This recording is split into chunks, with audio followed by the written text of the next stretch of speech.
আসসালামু আলাইকুম, সবাই কেমন আছেন? আলহামদুলিল্লাহ আমি ভালো আছি। আজ আমি আপনাদের জন্য নিয়ে এসেছি মুখে লেগে থাকার মতো মজাদার ভুড়ির রেসিপি। চলুন সেটাই আপনাদের সাথে শেয়ার করছি।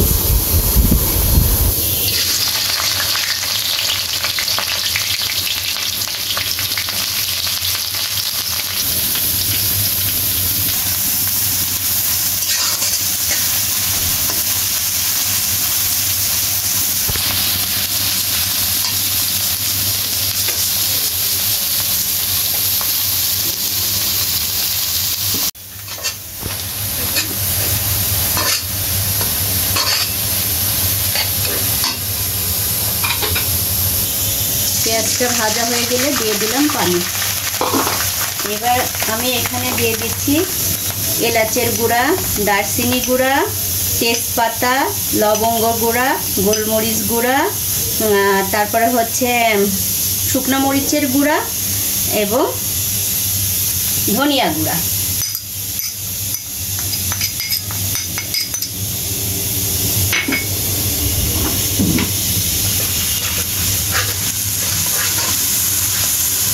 দিয়ে দিলাম লবণ পরিমাণ মতো,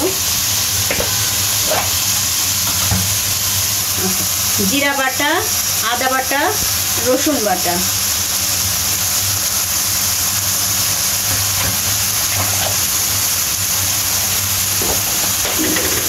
এরপর দিয়ে দেব হলুদের গুঁড়া। এবার মশলাটা ভালো করে কষায় নেব।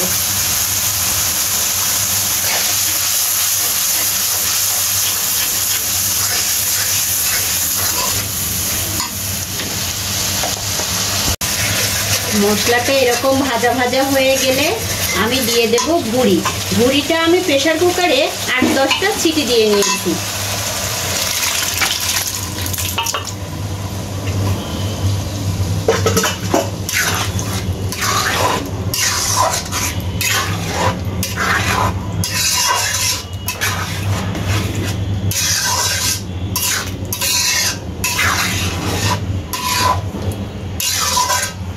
দশটা সিটি দেওয়ার কারণে ভুড়িটা বেশ নরম হয়ে যায়।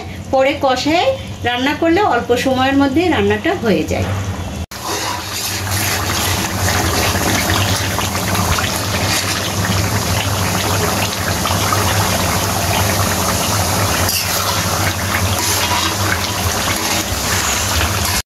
ভুড়িটা কষাতে কষাতে যখন এরকম তেল তেল উঠে যাবে তখন দিয়ে দেব সামান্য পরিমাণ ঝোলের পানি।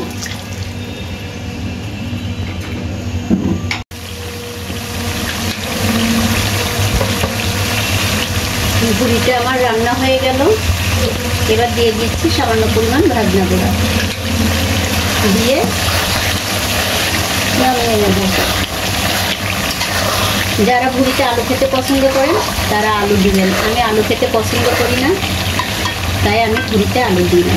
সবাই ভালো থাকবেন, সুস্থ থাকবেন। আল্লাহ হাফেজ।